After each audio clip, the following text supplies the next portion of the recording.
za mu sauko da farashin siminti tsakanin 3,000 da 3,500 kowane buhu. Wannan alkawari ne na yau shugaban kasa kuma ya karba.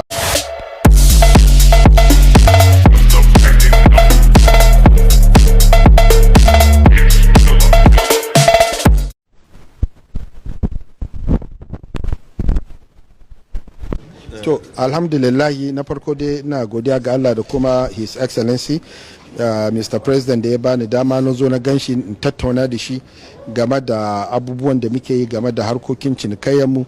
Na zo na gaya mishi cewar mana da kamfani guda biyu da za mu kara bude layi mai 10 miliyan 3 kowanne zuwa ƙarshen shekarar na insha Allah na siminti. Saboda haka siminti ɗin nan in Allah ya taimake mu mun bude su, za mu sauko da farashin siminti tsakanin 3,000 da 3,500 kowane buhu. Wannan alkawari ne na yau shugaban kasa kuma ya karba alkawarin, kuma in Allah ya abin da za mu yi kenan.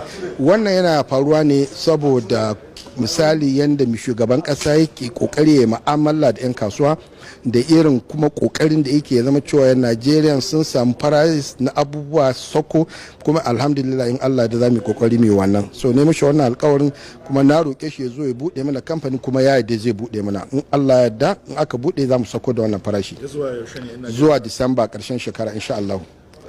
Mun gode.